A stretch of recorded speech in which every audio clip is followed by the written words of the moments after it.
Hello, everyone. Thank you so much for coming to this panel discussion. I'm Cecily Liu. I'm a journalist for China Daily, and it's absolutely my pleasure to be chairing this panel today. As you have all heard, the three very amazing speakers who are participants and observers of the high-growth startup scene. So you're here to learn about the opportunities and challenges of startup companies that are growing very fast. And I thought it would be a good idea to start by asking each of the panelists to say a bit about why is it that you've decided to found your own company, and how did your company grow so fast, and what are the challenges that comes with it? So Patricia? So as I was saying earlier, I've been in the area of speech recognition since 2000. I did a PhD in it. I worked in Bell Labs, I worked in IBM Research, and I saw the growth of what was going to happen with the voice assistants. It was very clear to us what was happening. There was the advent of deep learning and NLP. And to my mind, it was just too big a gap to ignore. I probably always had that spirit of, entrepreneurship myself, even within Bell Labs, and I worked there for many years. But eventually you work in a big organization, you're constantly trying to do that innovation, you kind of have to conform within certain bounds within a larger organization, and eventually you got to break out and do it yourself. So when I saw the opportunity that was woefully underserved, and knowing that data was going to be the biggest challenge in speech recognition for children, I just had to make the leap, right? So, and what I did was I did it carefully in the beginning, leaving my job in Bell Labs. A lot of people seek a job in Bell Labs, and I was leaving it, so I had to make sure I was doing the right thing. But I think sometimes you just have to leap of faith. But you do have to identify the bigger opportunity. And if you can use something from your own experience that you genuinely know is a problem, like sometimes people look for a problem in order to start a company, and if you can find it in your own experience, and you have enough people that you run it by, and people you trust, not sycophants, not your family, genuine, independent people that you respect, and they say that you got to do that. You do need a little bit of sanity checking, and then you really have to grow quick. I think key to it is find the funding, even if it's hard to get. I was trying to raise money in 2013. I honestly had an investor tell me in 2014, 15, I think voice technologies peaked. So you're not always going to get confirmation of what you see and what you need to do. So you got to find alternative sources of funding.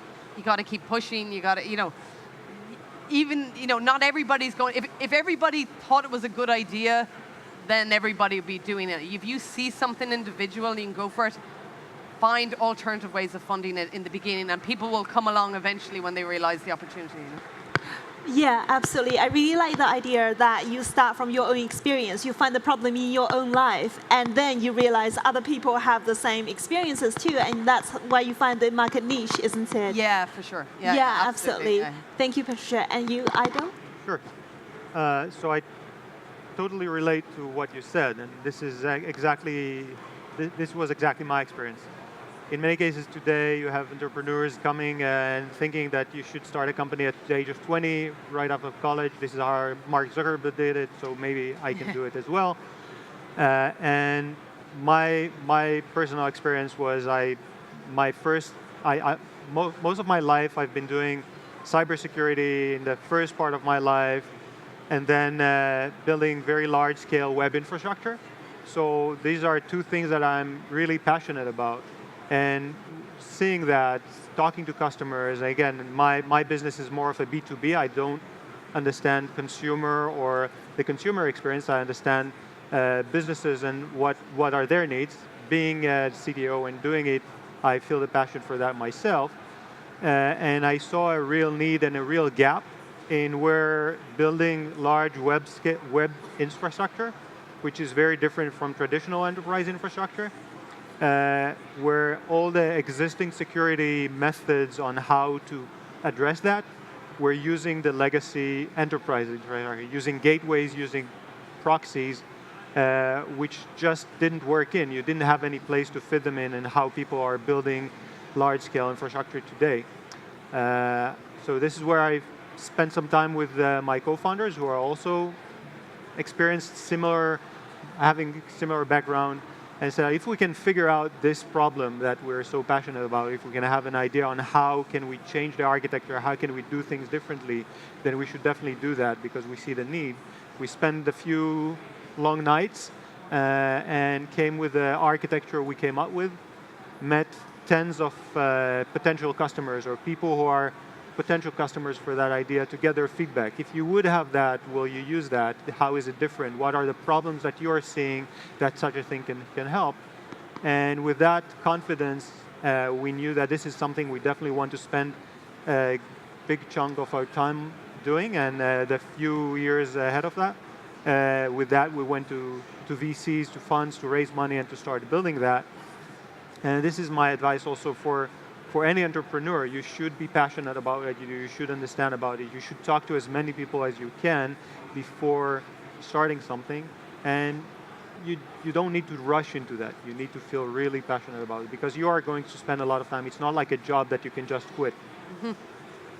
Yeah, absolutely. I think the market research that you've identified is really important. And what you've said about not rushing into it, but taking your time to really think about it is such an important thing. And maybe it's something that a lot of startups miss because they think they have to be there for the opportunity, isn't it? Right. Yeah. Thank you. And Alexander? Yeah, so I totally agree what you both described. I mean, my path to becoming an entrepreneur was actually after university, or whilst like in the last year at university, I studied economics in Munich and in Berlin. I wanted to go to a big media company in the electronic media space and become the assistant to one of the board members. I actually had a job offer. At that time, we were writing our final thesis, and we went for research to Silicon Valley and visited startups, something I haven't heard before that. And we were actually talking to those guys. It was one of the most amazing transformations that happened to me because they were like two guys sitting in a small room, basically telling me they're going to conquer the world with their product. And I just walked away deeply impressed, and I just like had a beer with one of the guys later on, and I said, how do you think you can do that? Because I mean, you basically have nothing, and you say you're going to conquer the world. And he said, you know, I want to do this, and it's really important to me, and we just think we have a great product, and people are going to buy it. And me and my co-founder actually walked away because he was at university with me. And we just like, if those guys can do it, you know, I mean, why don't we think about doing that? And I actually canceled the job. Everybody, especially my parents, thought I was completely gone crazy and were strongly objecting my choice back then. And it's something I never regret. And I started my first company. It was an enterprise software company in the e-learning space. Which we finally sold to SAP, the large German software behemoth, before I founded Smava. And it was, the first experience was very humiliating. It took a long time.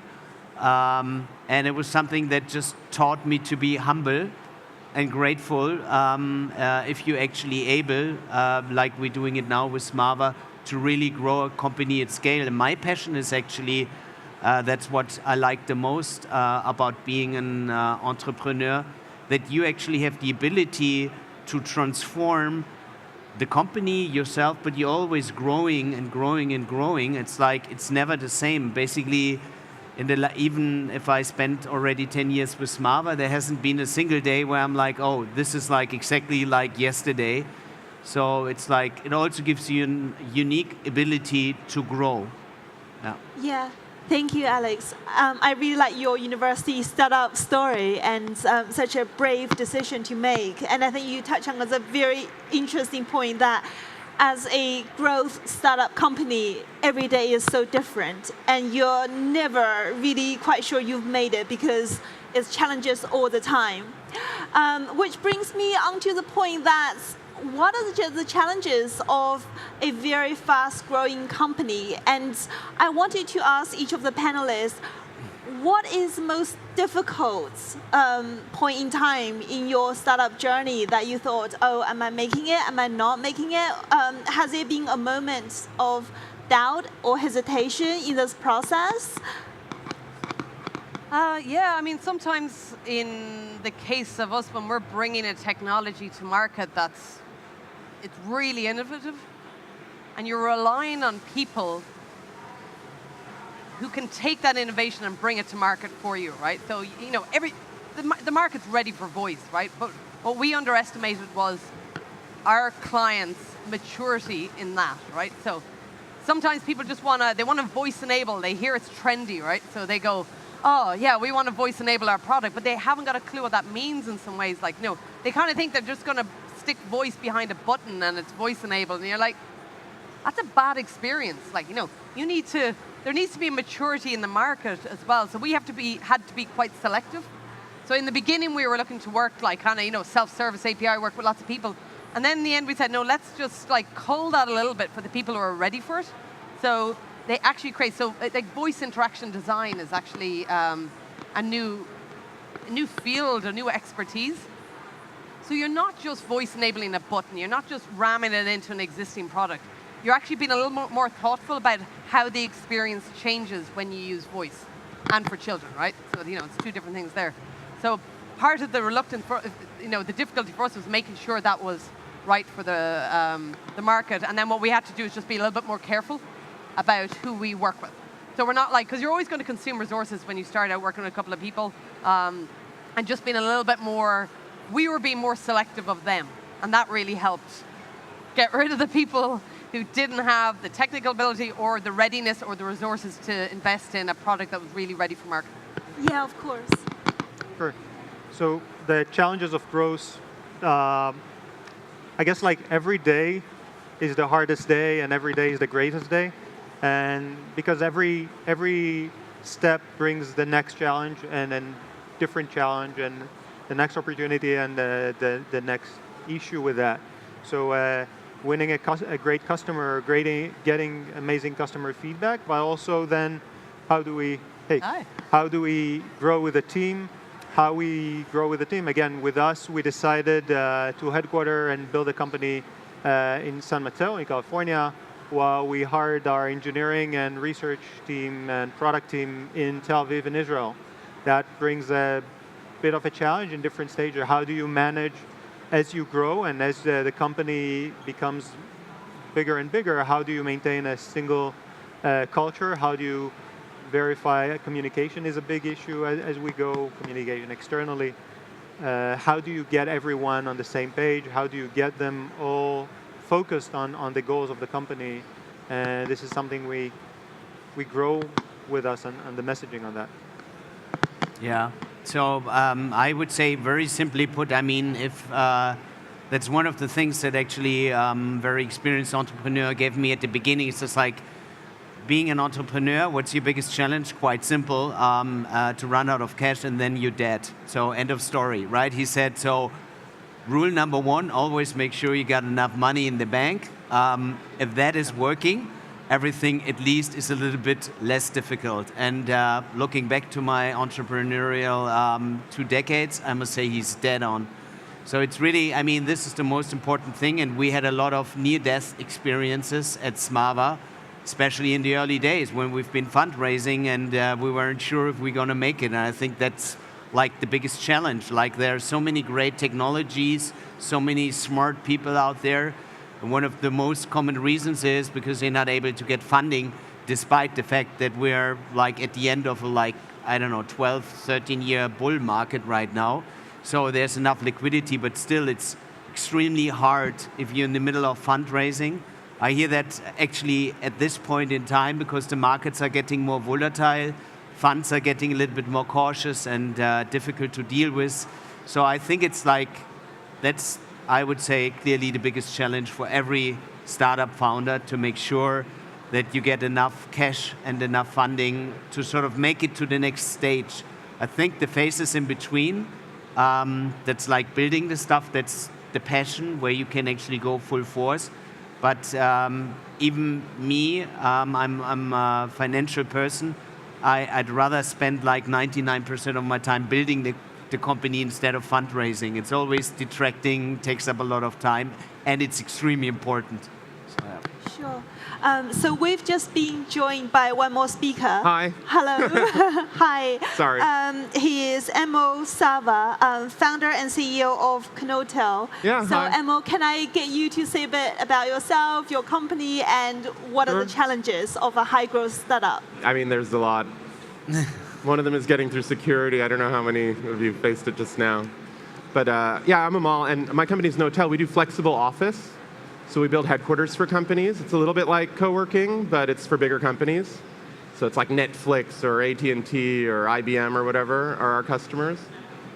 And high growth, like, startups are one thing, but growth is another thing. When we were starting, yes, like, just to get the first money and all that is not easy.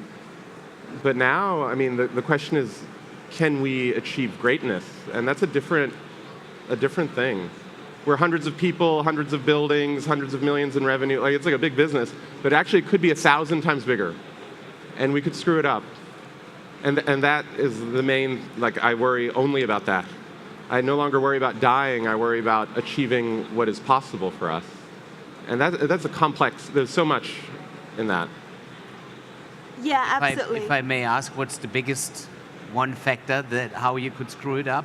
Well, like my job these days is no longer to work on any specific problem that we have in the company. It's only to work on our people. Okay. I am now in the people business. And from time to time, when you build a big company, like when it gets big, over the years I did a lot of things, mobile phones and smartphones and enterprise software and neuroscience and all this stuff. Now I'm working in office, flexible office. Everybody needs it. It's a huge market. But even mobile phones, at a certain point, it becomes a people business. People are deciding everything, they're doing everything, and I have to help them. Sure. So I think you've touched on a very important point about everything is a lot of information in our digital world, a lot of flexibility in how we work. So in our highly digitalized world where there's a lot of data, a lot of information, a lot of resources, how does that change the startup environment? Does it help you? Is it hectic? What are your experiences? For us, I think it's changed AI. I think back when I did my PhD, the only people who could afford to do deep processing, like it was neural nets, then it wasn't deep neural nets, were the universities and big corporations, right? So there were certain technologies that were out of reach of a startup, right? And what's happened since 2012 is GPUs have you're able to use a GPU now to do deep learning. You don't need a cluster. Then a couple of years later, it changed again. That cloud processing allowed you on demand to be able to. So you didn't need huge capital outlays, which was really important for us in AI, right? I didn't need to buy like a ton of servers. I'd just be able to pay for it as I go and as we need it. And we're always using state of the art. And that infrastructure changes. So anybody now can do an AI startup. It's not, you don't need a massive amount of cash. You can build your proof of concept pretty quick, your MVP pretty quick, if you have the data. So I think that's changed. So something like as simple as cloud on-demand processing has opened up a whole new world for startups. And I think that's really important. So that's why I think the next couple of years is going to be really exciting in AI, because it's anybody's game, right? It's not just Google or Amazon who can achieve this now. Now it's a little bit more of a level playing field. So that's kind of exciting. I think in general, it starts with that, with the availability of computation and not needing to build data centers and deal with that and have it available instantly. But it goes to everything, like software and components and services. Even the simple thing of like setting up an HR system and payment system and renting an office and all that. So things are much simpler and helping you as an entrepreneur focus on the things that are core to your business, and everything else is more commoditized or available through other people solving problems. So you can be someone like us where we're building one of these components, trying to help other companies achieve that. But for us to build that, we're using so many other services that just speed up our development and make things just much more interesting for us to focus on the problem and much more efficient. Yeah, I agree. It's basically cost. I mean, the capex is so low to start a business as opposed to, like, I don't know, 10 years ago, like hardware, software, offices. Yeah, but it's just like really everything is basically able to get on a variable cost basis, which is great because it really allows you to jump in fast and to scale fast. So you don't have to make such big upfront investments as in the past. That's great. And I think one thing also changed for the better a lot, and that is access to talent. Because nowadays it's something which is really a good career choice. I mean, as opposed to what I told you, when I was at university, it was something people were saying you're going crazy to do a startup. Right now, everybody wants to be in a startup.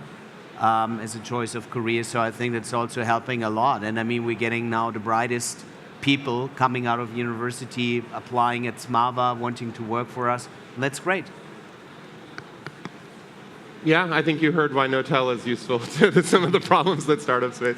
But the problems that we face, I mean, the other thing that startups are buying and that large companies are buying when they get things as a service, they get it better.